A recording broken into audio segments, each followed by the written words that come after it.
Hey everybody, and welcome back. My name is Dr. Karen Ollemans and I am your instructional coach.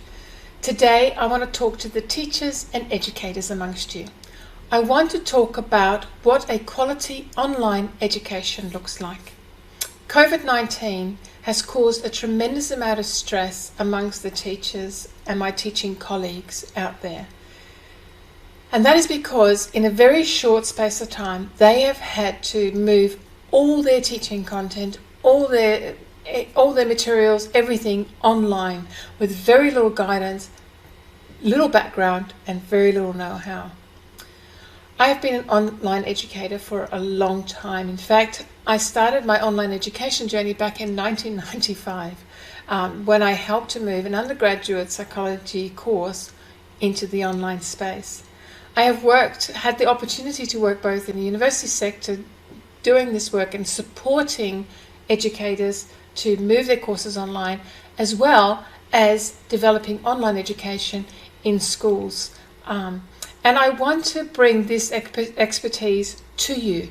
I want to help you with some guidance about how you can also do this successfully, from setup right through to the assessments. Online learning that motivates and engages the students and, of course, supports their learning.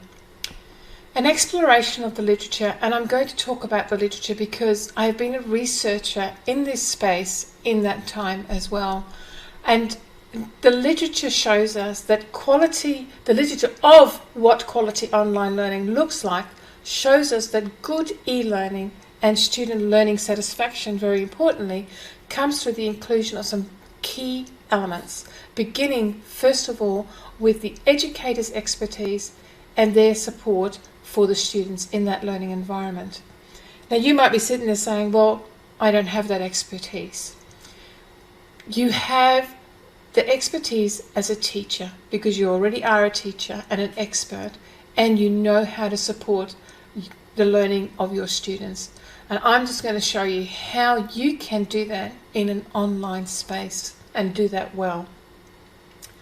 What is important to begin with when you're setting up your online space is the structure and the coherence of the learning material as it is presented to the students, such as the use of advanced organizers, the clear presentation of the learning objectives, the intentional and explicit structure of the learning content, the use of images and corresponding text, and an unambiguous statement of the prior knowledge of subject matter that is to be covered, so that students know what they should already know before they start this next topic.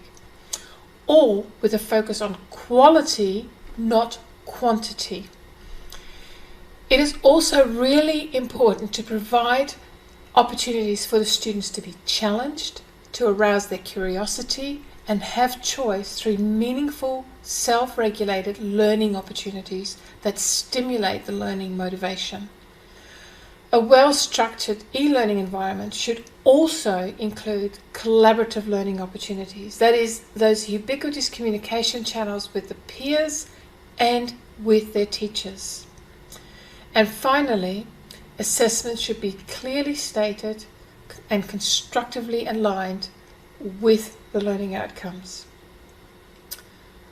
So, there are 4 questions that you need to ask yourself when you're heading into this space, or when you're rethinking your space, which you may well want to do when you finish looking at all my videos. The first question is around content. What is the type and the nature of the content to be learned or received by the student, and how are you going to structure that?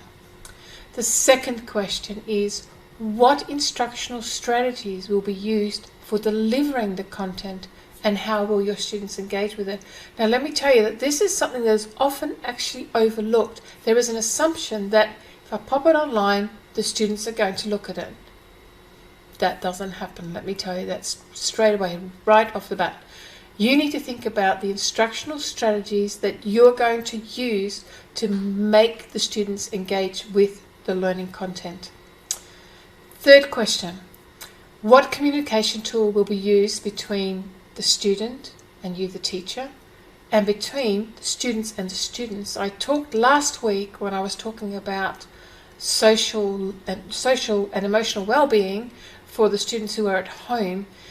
This need to communicate with their peers, and that is really important. You have a key role here as a teacher to help facilitate that in this online space in some way. Finally, the fourth question is, how will you assess the knowledge gained and the learning outcomes and how they have been met? Over the next few nights, I want to actually introduce you to a model that I have developed over my 20 or so plus years of online education.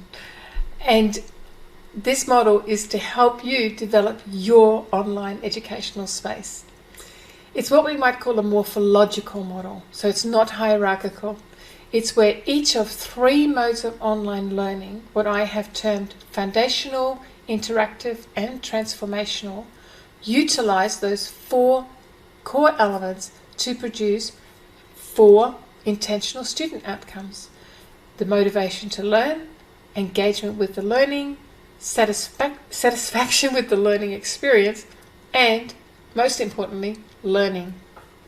Now, I'm going to place an image of the model that I have developed over time, and that is actually currently awaiting publication with a publisher, and who knows when that will happen.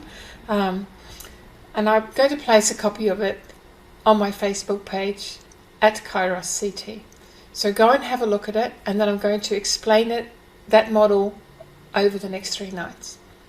I'm going to begin with foundational and explain what that looks like. And it may well be that that's as far as some of you will want to go, and that's okay.